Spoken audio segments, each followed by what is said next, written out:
So, good afternoon, friends. Hi, welcome again to our Open Dialogue series. My name is Ankit. I'm the co-founder of Dialogues. So, this is a platform where we talk to talented individuals about their journey in the field of their passion. So, joining us today for this chat is Tanima. And hi, Tanima, how are you? Hi Ankit, I'm good. How are you? I'm doing well, thank you. So thank you for joining us today. And today we'll be talking about Tanima's journey of how she got into yoga and how she started practicing yoga, and then from practicing yoga to becoming a yoga instructor herself. Sorry, can you repeat? I think I got disconnected. Yeah. Yeah, so I was just saying today we'll be talking about your journey Mhm. in yoga, and how from starting to practicing yoga, how you've gone further and taken your passion towards becoming an instructor yourself. Yeah. So, so let's just get started. Why don't you tell us something about yourself? Yeah. So I currently live in Bangalore and I work in a media company. Yeah. So I have been doing it for about 10 years now. So I am in this corporate life and all of that. So yeah, I was always interested about fitness and everything related to that from the very beginning of it, since my father is also big time into it. So it started very when I was very young. Yeah. So when I moved to Bangalore, I was into a lot of fitness, strength training, weights, cardio, Zumba, all of that. But since we are talking about my yoga journey, I was not too much into yoga while I was doing it with my dad during my childhood. But that was like very basic. Nothing. I never thought of taking it in a advanced level or anything. Um, I always myself thought that since you relate fitness to having a great body and all of that. So I was also similarly like into fitness, because obviously I wanted a great body, I wanted to look good, all of that. So for me, I thought yoga cannot give me that, or definitely flexibility and all of that will be there, but obviously if you need abs, yoga is not going to help you. So that started way later. Okay. But initially I was into fitness, but not into yoga. Oh. So how did it start then? Let's get right to the point. So yeah, for everyone who's watching us, it's a very inspiring story. Uh, let's just hear it from you. Yeah, sure. Yeah, so we had a chat on this earlier. So basically, like I said, I am into corporate life, but whenever I find time and I manage my time to actually do a lot of traveling. I love traveling. So I do a lot of solo travels. I do a lot of trekking. So I spend a lot of time going to the Himalayas. At least 3 to 4 months in a year, I would spend 4 to 5 days there. So that I have been doing for about 5 6 years now. So 2 years back, when I was on one such trip to Spiti Valley, I had an accident. I had an accident, and then I was on bedridden completely, unable to move for 3 months, completely immobile. So I came under a Wow. truck, basically. So my pelvis was under a truck, and I had like three pelvis bones which were broken, and multiple ligament tears. And obviously the first thing doctors would tell would be like, definitely you will recover, but 100% you will not be able to do what you were doing now. See, so I was Yeah. so much into fitness. The first thing when I came home after all of that hospital journey and everything ended, doctor told me that you have to be on bed rest. First thing I asked is, when can I get back to my workouts? But obviously there was a very sad stare at me, and it's like, Yeah. no, not anytime soon. Yeah, so then from then onwards, after 3 months, I slowly started walking with the walker, then on crutches and multiple things for about 10 months. So Wow. almost a year Yeah. of hardly moving my body into a lot of physiotherapies and everything. But while the bone healed, the broken bone healed, but the pain remained. So all of the sports therapies, physiotherapies, everything possible on earth I did, but nothing really helped me. So this physiotherapists and doctors were telling me that no, you cannot get back into exercising, definitely not into lifting your weights and doing strength training and all of that. Yeah. So then I met my guru Puneet, and he said that why don't you start slowly? Let's see if we can do something. Like, let me see if I can help you out. Obviously, you have to be very slow in your approach. You don't have to force your body, but you should never think that you are getting into yoga because you want to lose weight or something like that. No, it's not that. It's just to heal your body and mind. So obviously, injury, accident like that damages your physical body along with your like mind too. So I was very afraid to even go out in crowded places, cross roads, simple things like that. So that confidence also needed to come back for me to heal my body. So slowly I started my yoga journey, and so I'm so proud to see myself here today. That pelvis bone was injured. I was not able to even move a step ahead. Like even a step would be very difficult for me to take. From there to getting a full split done in such a like just 1 year of my regular practice. So all thanks to yoga. And you said, Keith, as you rightly said, it's not just physical, but it's you need mental toughness as well. Correct. So how was the support? What was the mental support system that you had during all this time? Yeah. So see, mental support. First thing is the fear or the fear of coming out of a certain thing. So I had in my mind that I will heal myself, but then there are so many external factors who are telling you that yes, physically you will heal, but it will not be 100%. So somewhere in a subconscious mind that stays, even if you don't want to think of it. So I think when I started doing yoga with my Guruji, the only thing he kept telling me, the fear is in your mind. So you have to get rid of that. You are thinking that you cannot do splits. You are thinking that you are no more flexible. This is just your mind telling you. It's not the body. So you just have to train your mind to believe that this is nothing. It can happen. It's just your mind which is creating the fear. So come out of that and see how your body does wonders. So I think most of us, like when we do a lot of things, even when we are doing trekking, we see the mountain, oh my God, this is what we have to hike. The fear starts, and basically it's the fear which stops us. Nahi, wo to nahi ho paega. It's too difficult for me. But it's just that it's our mind telling us it's difficult. It's not. Okay. Wow. And so is this like you do yoga on a daily basis, or you have a set routine? It's like 2 times in a week or 3 times in a week. What is your general routine like? Yeah. So since I am a yoga teacher now, I'm an instructor now. So yeah, because I did my instructor teachers training because I got so fascinated with this, that how can it heal a body like mine, which actually nobody was actually telling, people were telling me it's not possible, and something like yoga healed me completely. So let me get a deeper understanding of it. So I started doing the teachers training only because of that, not to start teaching, because obviously I had a corporate job. But then eventually I started actually passing on my knowledge to people, and I can see like like wonders on other people's body, and that gives me so much happiness. Because I'm a teacher, I do classes regularly. So that is one part of it. But for my personal practice, yes, I do it daily.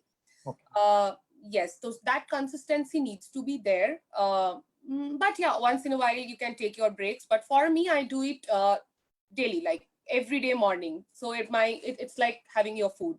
So it's not like it's a lifestyle. It's not that you have to do something. It's like eating food which you have to do to sustain. So similarly, for me, it is that. So now that we're talking about food, so with yoga, was there a strict diet also that you had to follow parallelly? No. No, nothing. For me, I did not follow, but there are a lot of people I know, they follow sattvic diets. Definitely, they are amazing, but I have not followed it. I have definitely, I watch what I eat. I don't randomly eat a lot of junk and all of that, fried foods and all that. I consciously eat my food, but it's not that a very strict diet or anything. Okay. So it wasn't like with the physical training that you were doing, there had to be a strict diet or No, no, like high nothing, nothing. protein, It low was just carb. very normal homemade food is what I ate. Yes, I avoided eating outside. Okay. But yes, also I never started yoga because I wanted to lose weight. But since I was completely immobile for a year, Yeah. I had definitely put on a lot of weight, say about 10 kgs. And Okay. only with yoga and home food, I think Mhm. I lost all of that weight in hardly 6 Wow. months.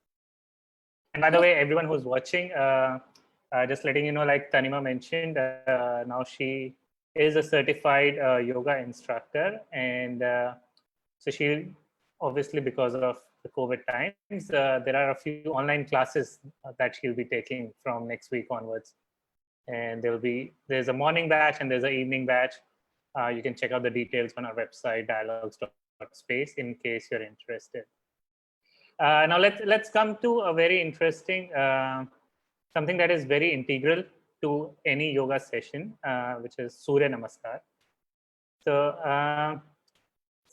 tell us something about this Surya Namaskar. Why is there a rage behind Surya Namaskar? What is Surya Namaskar? Yeah, so Surya Namaskar is an integral part of every yoga routine. So even if it Yeah. is like a basic class or an advanced class, Surya Namaskars are like the beginning of it starts from Surya Namaskars. Okay. So yeah, initially, traditionally, why Surya Namaskar started is because obviously we know that sun is the energy provider of us and our earth. So it is the source of energy. It is the reason why like the entire universe was created, born, and we are alive. So it was in the Vedic times, it started as a salutation to that energy provider to some, then later on, yeah, of course, it started like that. But later on, when we found the benefits of it, so there are definitely a lot of physical benefits of Surya Namaskars, but more than that, it is a overall spiritual, mental, and physical benefit which Surya Namaskar gives you. While uh, because you asked me why we put it as an integral part of every yoga flow or yoga routine, is majorly because of its physical benefits. So we start with this because it's a great way to warm up your entire body. So we Okay. start from like pranamasana. So it is the heart chakra which it starts with. So starting from here, it activates all the chakras of the body. It starts the energy flow of the body, like best to be done around the morning when our bodies are not active. We are out of our sleep and feeling very lazy. So it kind of gives you that energy, activates all the chakras to start on with your day. Okay. So even if like you are not doing anything else, so there are so many people I know who follow just like a particular number of Surya Namaskars in a day. They just do that much, nothing Yeah. else. And it's a great way. It's a whole body exercise. You don't need to do anything else. So if your Surya Namaskars are done right in the right way with proper breathing, Yeah. then that's all you need to do. You don't like even the advanced asanas which are done in yoga Mhm. gets so much easier if you do the Surya Namaskars properly. Wow. And is it that the Surya Namaskar has to be done in the morning time only, or can it be done in evenings as well? Yeah, so traditionally it was definitely done in the morning at dawn. Yeah. While it is the best time to do Surya Namaskars, obviously around the time of sunrise, because it's sun salutation, the name signifies that yes, Yeah. it's a pranam to the sun. But no, it can be done any time of the day. Okay. But obviously not before you're sleeping because it activates and energizes your body. Okay. So ideally, maybe till the time evening time, or maybe around 8 o'clock. After 8 o'clock, I don't suggest that you should do Surya Namaskars, but any time before that you can do it, and definitely you cannot do it just after having food. So because it's an intense body workout, so Yeah. definitely, yeah, should be avoided immediately after food. Makes sense.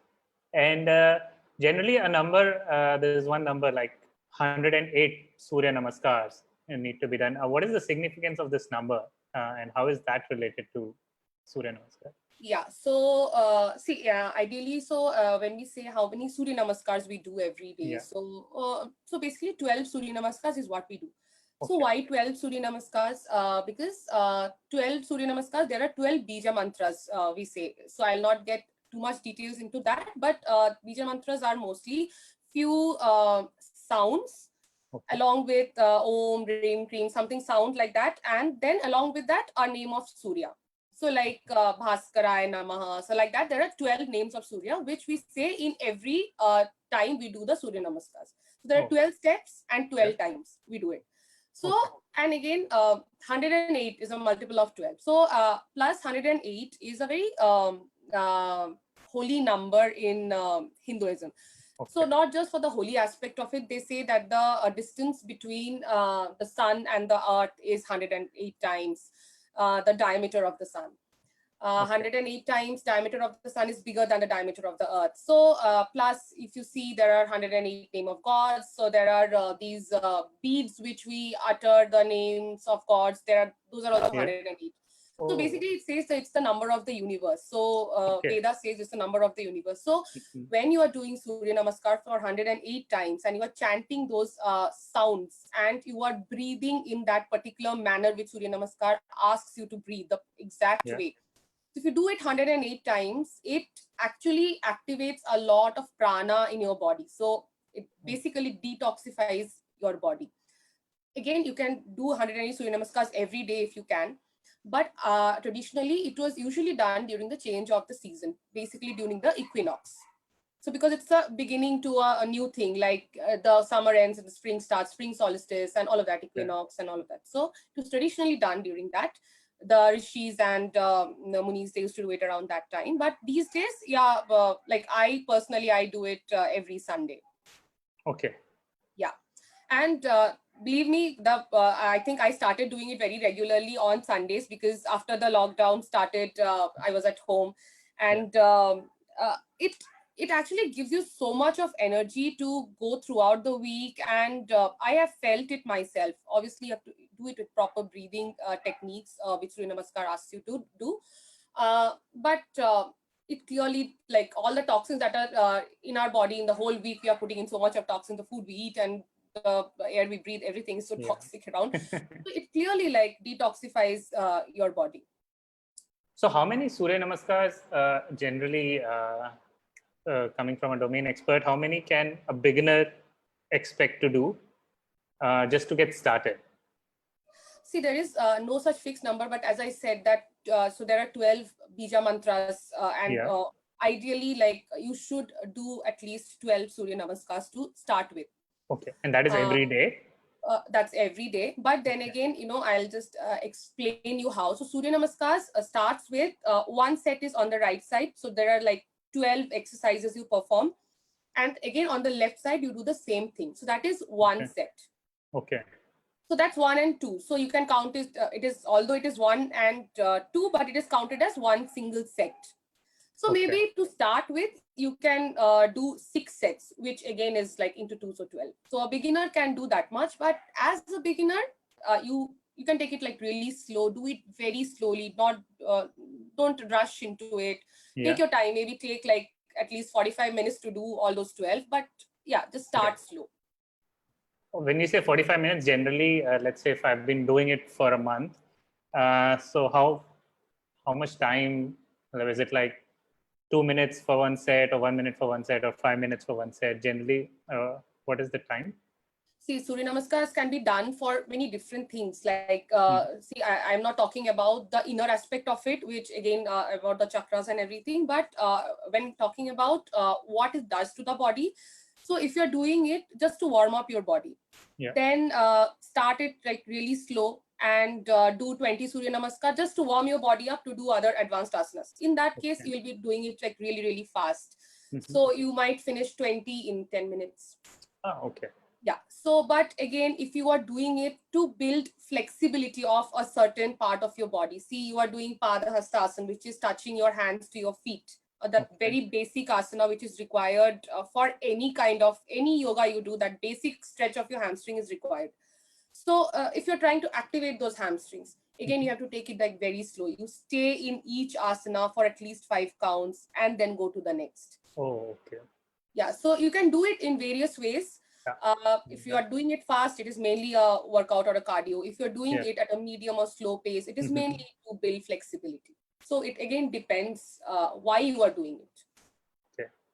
And are there any like prerequisites for doing a Surya Namaskar, or like anyone can just say, okay, I want to get started tomorrow? No, there actually are no prerequisites to do. Everybody can do it, but obviously, if you have a certain kind of injury, maybe if you have injury on your knees or on your Yeah. hips, so it's better that you don't start it on your own. Start it with an instructor so that you can do it still, but there'll be a little bit of modifications to it so that it doesn't aggravate. Even like for old people who are starting to do, maybe somebody in their 60s are starting to do yoga. Anybody can start doing yoga at any age. Again, there'll be like modifications. People who cannot sit down and do or bend and do, they can do Surya Namaskar even sitting on a chair. Okay. Yeah. So it like yoga is that flexible. Yeah, so there's absolutely no prerequisite. However, you need to be a little careful while starting it. Once your body gets used to it, there's like you can do it on your own. Absolutely. So you're saying if there are any pre-existing injuries, just be careful. Maybe not go 100% into it. Maybe start with 70. Start it with instructor so that you just tell the instructor that these are the problems I have in my body, and accordingly the things can be modified for you. Okay. And what about any precautions in eating or drinking that one should keep in mind before and after doing such exercise? Yes. So not only Surya Namaskar, when coming to yoga, it is always ideal that you are not in your full stomach while you start exercising. Actually, any exercise, right? You should not do on your full stomach. So it's ideally that you should be eating at least 1 hour or 45 minutes before that. And after you are done with the exercise, give your body some time to come back to normal, to cool down. Although in yoga, there will be a 10 minutes or 15 minutes of cool down session, which completely cools down your body. But even then, internally, like since you have activated your body so much, it is ideal that you wait for at least half an hour to take your food after exercising. And water, yes. Again, water is also obviously you while you're exercising, obviously you'll feel thirsty because it's a lot of cardio and all of that you are doing. But it's advised that you should not drink a lot of water while exercising. It's not good for your body. Okay. So for people who are maybe looking at the interview, or maybe people who are sitting at home or maybe sitting in offices and thinking, I want to get better with my physical fitness, I want to get more flexible, what would be that one suggestion that you can give to beginners or someone who wants to get started? Please, this is one way you can just get started and then start. Yeah, very, very nice question. I kind of get it from people so much. So the funny part is, so I keep posting things on Instagram and Facebook, and people will be like, oh my god, it's so amazing. You are doing so great. I want to do this pose. But the thing is, like, if you want to do it, you have to start doing it. It's not about appreciating me or can I do it like you? Obviously, you can do it like me, but start somewhere. So that starting point is something our mind tells us, okay, maybe from tomorrow. That tomorrow never comes. So that's the one little thing that you need to train your mind to be consistent and to just give that one start. So like what I say is, even if you are not doing exercises regularly, you don't do it. Like start with at least doing a little bit of running, little bit of something which your body is moving, because all of us are in the lockdown currently, sitting at home, hardly moving our bodies. So just tell your mind that if we do something now, our body will be thankful later. So people are just sitting, eating unhealthy food because obviously, like sitting at home, that's our mind goes into, okay, let's prepare this, let's bake a cake, or let's it's like comfort food. Exactly. But we don't really get into thinking that maybe we should start a little bit of exercising. So what I say is, even if you are not exercising, not doing yoga, at least start with breathing practices. So yoga is not only about asana. So there's a lot of vast thing about yoga. So it also has a lot of breathing techniques. At least start from that. Start from consciously sitting in office and breathing. Like when you are sitting at home on your laptop, just correct that posture. Don't sit like this, hunched backed. Like just correct the posture and sit. Those little things, if you start getting conscious about your body, then your body will ultimately definitely tell you, let's do something about it now. Now that I realize that there's some problem with my body, I can't sit straight for half an hour. My back aches, or I cannot run, my knee starts paining. So then obviously you will start feeling that my body needs something. It's asking me to do something. So yeah, that one little step to train your mind, let's start today. That is very important. And once you start it, you have to be consistent. There is, so like I said, it's a lifestyle. It's like eating food. It's like taking bath. You have to do it every day. So we mentioned briefly in between the interview that you will be taking some yoga sessions starting next week. Yes. So is it beginner friendly, and can anyone join if someone is trying it out for the first time? Is it a good session for them to join? Absolutely. It will be absolutely beginner yoga. I'll start initially with absolutely beginner yoga, and anybody who has actually never done anything in their life, also not moved their bodies even like 1%, even they can join. So it's so we always think like, oh my god, so there's a lot of fear, like mujhe to bilkul kuch nahi aata, my body just does not move, I think I cannot do it. It's not like that. So trust me, if a 80-year-old can do yoga, anyone can do it. It's not that your body doesn't move. So you just have to give that little start, and anybody can do it basically. There you go, guys. So if someone is looking for getting started and just needs that little bit of a push, Tanima will be holding beginner yoga classes starting next week. Yeah. So just one last question that I wanted to ask was, I just saw your hand has got some bandage. Yeah. What happened there? Yeah, so I got a little bit of injury while trying some body lifts. So again, my hand, I think, twisted it a little bit. And I was nothing serious. Yeah, nothing serious, but it's just that I was ignoring it because I was taking classes and doing my own practice. So I thought it's nothing maybe. So I was ignoring it, and suddenly yesterday it swelled up. So yeah, I'm taking a little bit of rest for 3-4 days, letting it recover again. Chalo. Hope you recover soon, and thanks a lot again for taking the time and talking to us. And it was, as Tanima mentioned, a very inspiring story from where she actually got caught under a truck. She was bedridden for a while, and then took to yoga, and then recovered fully. And not just recovered fully, now she has gone a step ahead, or many steps ahead, and she's become a full yoga instructor. And thank you so much for your time, and thank you for sharing all these some technical details around Surya Namaskar as well. And again, thanks for your time. Thank you so much. Thank you for having the chat. No problem. Take care, and take care of your hand as well. Sure.